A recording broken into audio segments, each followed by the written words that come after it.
Il existe peu de souvenirs d'enfance aussi doux et insouciants que ceux passés à jouer à des jeux vidéo. Mais si la nostalgie nous empêche souvent de ressentir autre chose que de la joie pour ces souvenirs, en vieillissant, les joueurs commencent parfois à remarquer des choses dans les jeux avec lesquels ils sont grandis qui n'ont pas de sens ou qui soulèvent des questions très difficiles. De l'horrible histoire de Pokémon aux monstruosités de Minecraft, voici quelques théories vidéoludiques effrayantes qui risquent de gâcher votre enfance. Et je vous promets qu'il n'y a aucune théorie selon laquelle un jeu entier ne serait qu'un rêve comateux. Je suis quoi? Un amateur?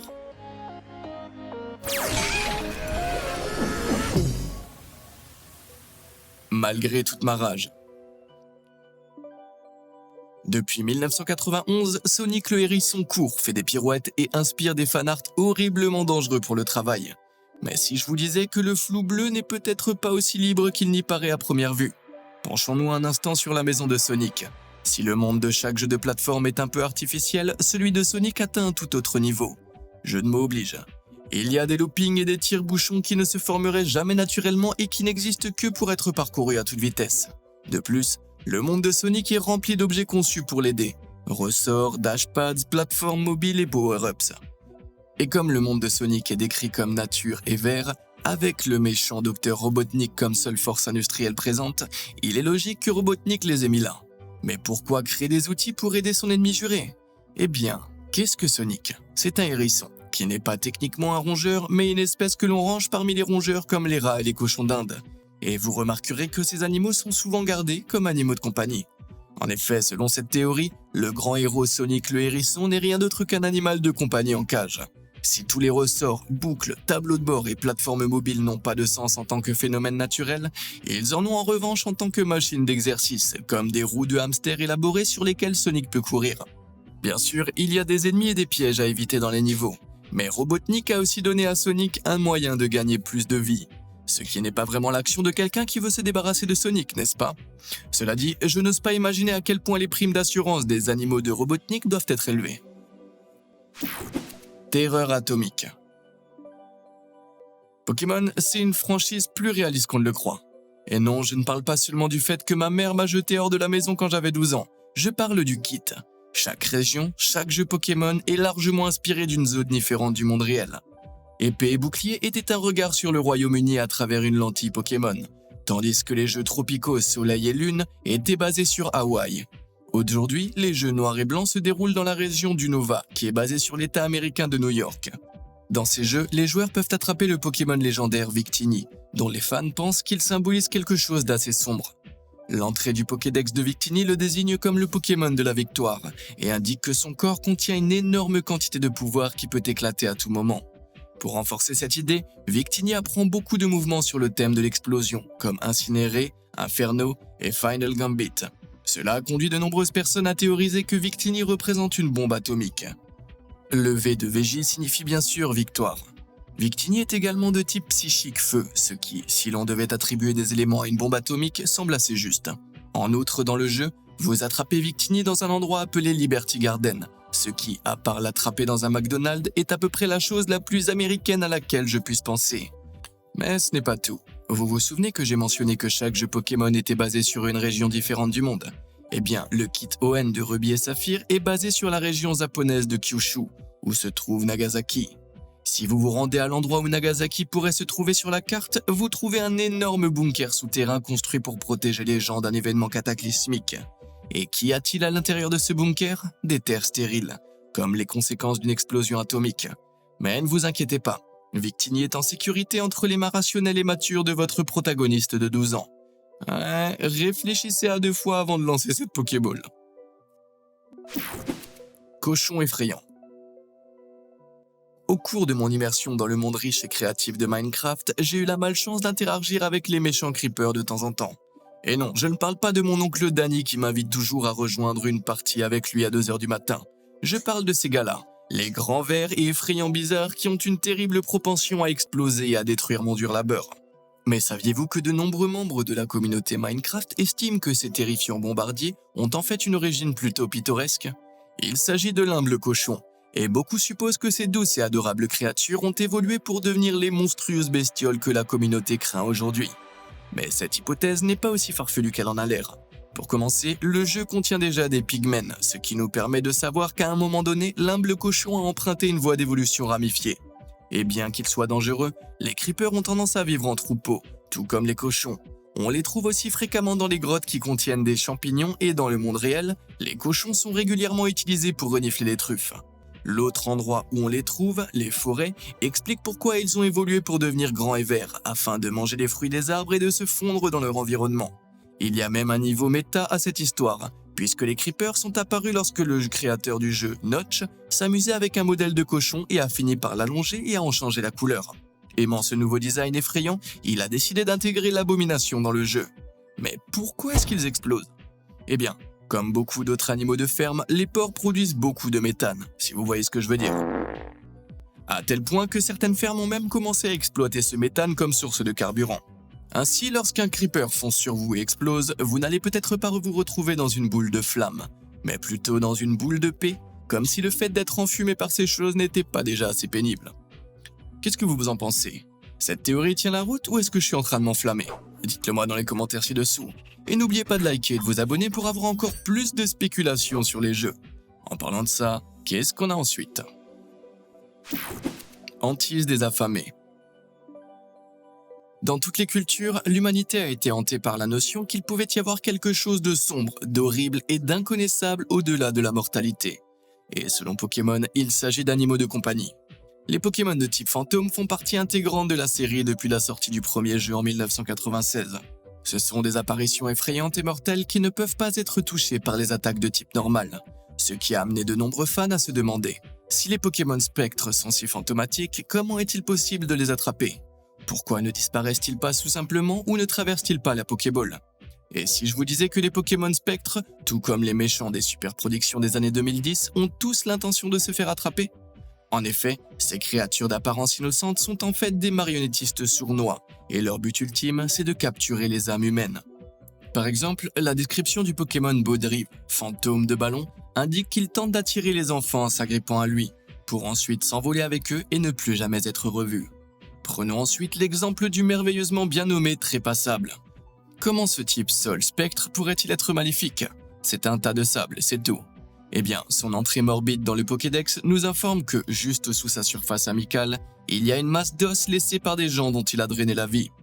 Et si vous avez besoin d'une preuve encore plus accablante, jetez un coup d'œil à Mélancolux, dont l'entrée du Pokédex indique carrément qu'il traîne dans les hôpitaux en attendant que les gens meurent, afin d'utiliser leur âme comme combustible pour son feu. Ces adorables Pokémon spectres ne sont pas nos amis, ce sont nos prédateurs. C'est pourquoi ils se laissent attraper, car un jeune dresseur de Pokémon plein d'énergie est un repas irrésistible pour eux. Ils restent donc dans les parages, vidant lentement l'âme de leur aimable propriétaire. Et comme ils sont déjà morts, ils peuvent se permettre de prendre leur temps et de savourer le repas. Comme nous l'avons vu dans la dernière partie de cette série, les gens mangent des Pokémon. Il est donc normal qu'ils nous mangent aussi. C'est qui? À mon avis, il n'y a pas de héros plus grand que Mario. Il a sauvé des demoiselles en détresse, renversé des rois maléfiques, voyagé dans le monde entier et même allé dans l'espace 2 fois. Pas mal pour quelqu'un qui se présente encore comme un plombier. Bien sûr, avec toute cette publicité, le Big M ne peut qu'attirer quelques fans, et c'est pour cela que repose la théorie suivante. Il s'agit de Wario, la brute, qui, d'une manière ou d'une autre, a décroché le rôle principal dans 2 franchises Nintendo. Il est apparu pour la première fois en 1992 dans Mario Land 2, le titre de la Game Boy Advance, en tant que principal antagoniste de ce jeu. Depuis, il est apparu dans d'innombrables jeux dérivés, jouant le rôle de l'ennemi de Mario. Cependant, en y regardant de plus près, il ne semble pas que Wario déteste Mario. Il semble plutôt qu'il soit obsédé par lui. Pour commencer, Wario est exactement le même nom que Mario, mais avec le M inversé.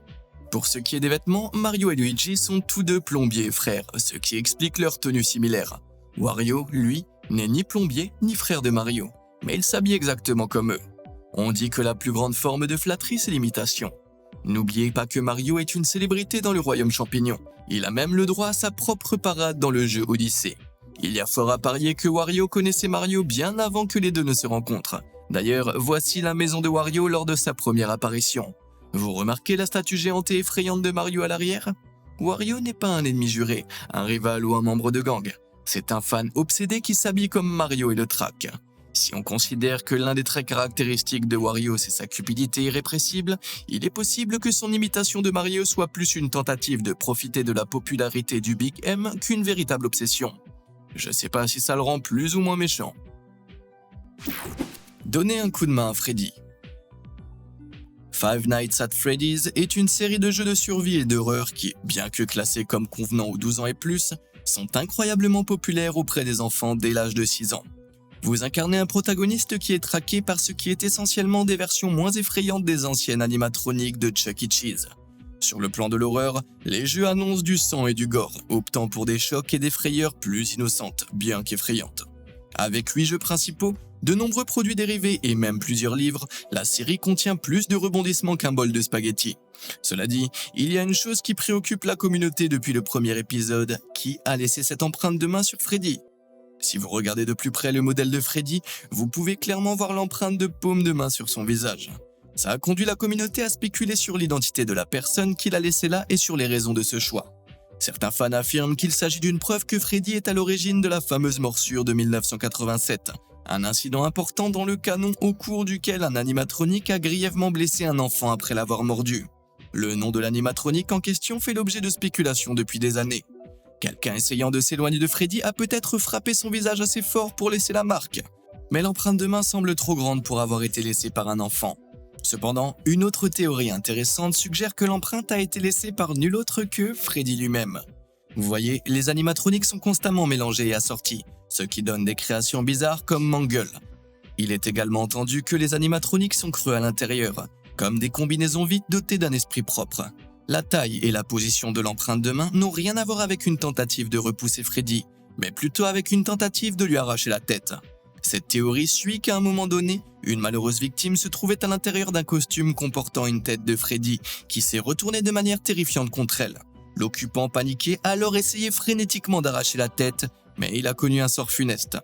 Voilà pour l'absence de gore, bien que nous ne sachions pas qui était la victime de Freddy, compte tenu de l'ampleur de cette franchise, ce n'est qu'une question de temps avant qu'elle n'ait le droit à sa propre trilogie de livres dérivés. Mauvais picotement. Si vous avez déjà joué à un jeu Legend of Zelda, vous avez probablement rencontré ce type, Tingle. Apparu pour la première fois dans Majora's Mask, Tingle est apparu tout au long de la chronologie alambiquée de la série. Ce personnage récurrent est reconnaissable à son juste au corps vermoulant, à sa petite taille et à son désir intense de devenir une fée. Cependant, cet objectif devient moins sain lorsque vous apprenez qu'il a 35 ans. La théorie suivante concerne spécifiquement le Tingle de The Wind Waker. Mais ne vous laissez pas tromper par les couleurs du jeu. Ce Tingle est en fait le pire. Lorsque le protagoniste Link le rencontre pour la première fois, il est emprisonné dans la prison de l'île Windfall, ce qui n'est pas un bon début. Après l'avoir libéré, on peut le trouver sur sa propre île où se trouve une tour mystérieuse. Au sommet, vous rencontrez 3 hommes habillés comme lui, dont 2 font tourner une énorme roue. Ici, Tingle vous aide à tracer la carte de l'océan et vous aide même dans votre quête pour rassembler la Triforce toute puissante. Cependant, malgré sa nature serviable, il se passe quelque chose de sinistre. Tout d'abord, Tingle prétend qu'il a été enfermé simplement parce qu'il avait l'air bizarre. Mais étant donné qu'il y a quelqu'un qui ressemble à ça dans Windfall, je ne crois pas. Deuxièmement, les hommes qui tournent la roue sont certainement là contre leur gré, n'est-ce pas? Ils semblent hésiter quand on leur parle, et sans bateau, ils n'ont aucun moyen de s'échapper. Mais que font-ils au juste? Eh bien, tout au long de Wind Waker, vous trouvez plusieurs îles qui abritent des grandes fées. Ces fées puissantes peuvent améliorer les capacités de Link, mais elles sont difficiles à atteindre. En effet, les grandes fées se trouvent sous les îles. Link doit donc utiliser une bombe ou des bracelets de force pour retirer des blocs de pierre afin d'y accéder. L'île de Tingle ressemble à l'île des fées, non? C'est ce qui a amené certains à penser que les ravisseurs de Tingle sont en train de transformer une foreuse géante en un domaine de fées. Après tout, c'est logique. Le but ultime de Tingle est de devenir une fée. De plus, Tingle passe la plupart de son temps à cartographier l'océan. Se pourrait-il qu'il soit à la recherche d'autres îles de fées? Quoi qu'il en soit, je ne veux pas penser à ce que Tingle fera de la grande fée une fois qu'il l'aura trouvée. La servir? La manger? Qui sait? Oh, et pour une raison qui m'échappe, Nintendo a également donné à ce sale type son propre jeu. S'il vous plaît Nintendo, arrêtez de récompenser vos personnages les plus horribles. Pêche pourrie. Peach et Mario sont vraiment les Ross et Rachel du monde du jeu vidéo. Dans un jeu, ils semblent être ensemble, dans l'autre, ils sont juste amis. Mais si la théorie suivante est vraie, leur relation est bien plus compliquée que nous l'avons jamais pensé. Dans le très populaire Super Mario Galaxy, Mario se lance dans une aventure à travers l'univers en sautant d'une planète à l'autre. Au cours de son voyage, il est aidé par la mystérieuse Rosalina. Elle dirige une station spatiale où elle élève des Luma, ces mignons petits bébés des étoiles qui finissent par devenir des planètes et des météores. Cela la place quelque part entre une nounou et Dieu, je suppose. Au cours du jeu, Mario peut découvrir l'histoire de Rosalina grâce à un livre de contes doux et coloré.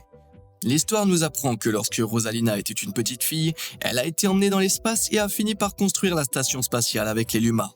L'histoire prend cependant une tournure triste lorsque Rosalina pleure et dit aux Luma que sa mère est endormie sous le grand arbre de la maison. Aussi tragique que cela puisse paraître, il y a quelque chose dans cette image. Ça vous dit quelque chose? Qu'en est-il de celle-ci? Ouais, il est difficile de nier que la mère de Rosalina ressemble à Peach. Et maintenant que cette idée vous trotte dans la tête, les deux ne se ressemblent-elles pas un peu? Elles sont toutes les deux blondes, leurs traits sont identiques, elles ont les mêmes petits mouvements de cheveux et elles peuvent même flotter. Bien sûr, tout cela signifierait que Peach est morte. Mais comment est-ce possible si elles sont toutes les deux bien vivantes dans le même jeu? Eh bien, accrochez-vous bien parce qu'à la fin de Mario Galaxy, alerte spoiler, l'univers se termine lorsqu'un super trou noir détruit tout. Rosalina apparaît et dit à Mario que l'univers est sur le point de redémarrer. Certaines choses seront les mêmes, tandis que d'autres seront différentes. Si ce n'est pas la première fois que cela se produit, il est logique que Rosalina vienne d'une version de l'univers où Peach est décédée. Rappelons qu'il s'agit d'un jeu Mario. Comment se fait-il que Bowser et Mario ne parlent pas constamment de la fin de l'univers et de son redémarrage? Le tennis est-il vraiment plus intéressant? Prenez Tupac. Bien que l'âge d'or de Pac-Man soit aujourd'hui largement dépassé, la popularité du jeu n'est peut-être que sous-estimée. En 1981, c'était le jeu d'arcade qui rapportait le plus d'argent aux États-Unis, et en 1982, il comptait quelques 30 millions de joueurs actifs. Le fait est que, malgré sa popularité, personne n'a vraiment jamais su ce qu'était Pac-Man. Vous incarnez une petite chose jaune qui mange des plus petites choses jaunes dans un labyrinthe sans fin, en mangeant parfois des cerises, des fraises, des cloches, des clés et des vaisseaux spatiaux. Le tout en étant poursuivi par des fantômes. Au fil des décennies, les fans ont essayé de comprendre ce qui se passe exactement dans le jeu, et aucune explication n'est satisfaisante. Pour commencer, le but du jeu est de manger le plus de petites boulettes possible, ce qui pourrait représenter des pilules, potentiellement des anxiolytiques ou des antidépresseurs, dont Pac-Man est dépendant. Les cerises sont également des symboles couramment utilisés dans les machines à sous, ce qui, si l'on tient au thème de la toxicomanie, est tout à fait logique. L'environnement étrange dans lequel navigue Pac-Man représente sa propre psyché, confuse et labyrinthique en raison de ses addictions. Enfin, il est difficile d'ignorer les implications métaphoriques du fait d'être poursuivi par des fantômes. Ces fantômes peuvent représenter un grand nombre de choses, rêves non réalisés, relations passées, culpabilité. Et ce n'est que lorsque Pac-Man mange suffisamment de pilules qu'il devient invincible et peut les faire taire, même si ce n'est que brièvement. Ouais, plutôt sombre. Un certain nombre d'autres théories utilisent celle-ci comme cadre de base. Travis Pitts interprète Pac-Man comme un cosmonaute de 1976 nommé Nikolai Peckman, qui a vu ses 4 camarades périr au cours d'une mission. Souffrant de la culpabilité du survivant, il trouve une boîte de sédatifs d'urgence et est bientôt hanté et chassé par des hallucinations de ses camarades morts au combat.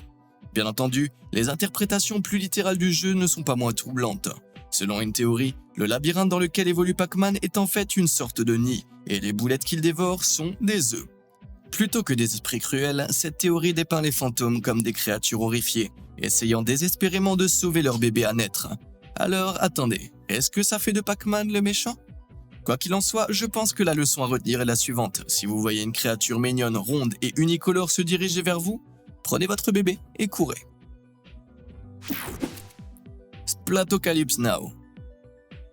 Dans Splatoon, les joueurs prennent le contrôle des Inklings, des délinquants hybrides humains squid qui éclaboussent les rues avec leurs pistolets à encre à grande vitesse. L'équipe gagnante est celle qui a recouvert la plus grande surface de la carte de sa couleur. Ce jeu a apporté une touche unique au genre, que beaucoup considéraient comme une alternative moins violente aux jeux de tir à la première personne comme Call of Duty. Mais ils se trompaient lourdement. Dans le premier Splatoon, vous découvrez les restes fossilisés d'un squelette humain qui tend la main vers un disque avec des consoles à l'aspect familier. Cela semble confirmer que le monde amusant et coloré de Splatoon se déroule en fait sur Terre, longtemps après un événement apocalyptique qui a anéanti tous les humains. Mais que nous est-il arrivé exactement? La réponse se trouve peut-être dans l'environnement du jeu. En effet, dans Splatoon, les personnages sont limités à de petites îles à haute altitude. De plus, les Inklings ont la particularité de mourir au contact de l'eau de mer. Plutôt étrange quand on sait qu'ils sont en partie des calmars, n'est-ce pas? Ces deux anomalies mènent à une seule conclusion, le changement climatique. Les gaz à effet de serre empêchant la chaleur de s'échapper de l'atmosphère terrestre, les calottes glaciaires ont commencé à fondre et le niveau des mers a monté, ce qui explique les îles et les vastes océans, mais aussi la mort de l'eau. En effet, dans la réalité, l'élévation du niveau des mers s'accompagne d'un réchauffement et d'une acidification des océans, ce qui les rend moins accueillants pour la vie océanique. Cela signifie que les Inklings ont été forcés d'évoluer pour fuir leur ancienne maison. Ce qui est même représenté dans cette œuvre d'art du jeu, avec un véritable niveau d'animorphe au centre de l'image. La prochaine fois que vous vous amuserez à peindre la ville en rouge, n'oubliez pas que sous l'eau se trouve une montagne d'ossements humains. Heureusement que la dévastation complète de l'environnement rendant la planète inhospitalière pour la vie humaine n'est qu'un point d'intrigue dans le jeu vidéo, non? Pokélove et Pokémariage. Alors, sincères excuses à la communauté Pokémon, cette vidéo a été assez dure pour vous jusqu'à présent, avec toutes les explosions nucléaires et les fantômes maléfiques qui ont tout gâché. Eh bien, arrêtez la vidéo maintenant si vous voulez pas que la situation empire, car je m'apprête à poser la grande question. Pourquoi certains Pokémon portent-ils des vêtements? Je veux dire, ce sont des créatures sauvages, non? Pourtant, certains Pokémon comme Lipoutou, Machoke, Tignon et bien d'autres apparaissent dans la nature entièrement vêtus. Et une fois qu'on s'en aperçoit, il est difficile de ne pas imaginer à quoi ils ressemblent sans vêtements. Ouais, honnêtement, je crois que je préférerais Lipoutou en tenue de ville. Aussi troublant que soit cette question, la réponse potentielle est encore pire. Dans la tradition japonaise originale de Pokémon Diamant et Perle, le joueur peut trouver un livre d'histoire intitulé Les Histoires de Sinnoh 3. Il informe le lecteur qu'il y a eu une période de l'histoire où les gens se mariaient avec des Pokémon. Non, j'invente rien. D'après le livre, c'était normal, car les gens ne voyaient pas vraiment la différence entre les humains et les Pokémon. Ouais, apparemment, il n'y avait pas de différence entre un mec et une glace flottante bicéphale et sensible qui est forcé d'être un esclave de combat. C'est un mariage parfait, non? La traduction anglaise du jeu a judicieusement modifié cette phrase pour indiquer que les humains et les Pokémon avaient l'habitude de manger ensemble à la même table. Quel est le rapport avec les vêtements? Vous remarquerez que la plupart des Pokémon qui portent des vêtements ont tendance à être plus humains. Bipèdes, deux bras, bref, vous avez compris. Et si ces Pokémon ressemblaient et agissaient davantage comme des humains parce que, eh bien, ils faisaient partie de l'humanité? Si ces mariages entre Pokémon et humains donnaient naissance à des enfants, il serait logique que les Pokémon se situent quelque part entre une personne et les Pokémon sauvages les plus caricaturaux. Beaucoup de ces Pokémon à l'apparence plus humaine ont tendance à avoir des premiers stades d'évolution sur le thème du bébé et de l'enfant. Lipouti est le stade bébé de Lipoutou, et les Kid d'Electek, Magby de Magmar et des Bugans de la famille Tignon. Et je vous avais prévenu. Ouais, je suis désolé si jamais vous ne regarderez plus jamais Crustabri de la même façon. Ouais, comment se portent vos souvenirs d'enfance après toutes ces théories effrayantes? Connaissez-vous d'autres souvenirs marquants que j'ai oubliés? Dites-le moi dans les commentaires ci-dessous. Et qui sait, peut-être qu'ils feront l'objet de la prochaine partie de cette série. En attendant la prochaine fois, merci de nous avoir suivis.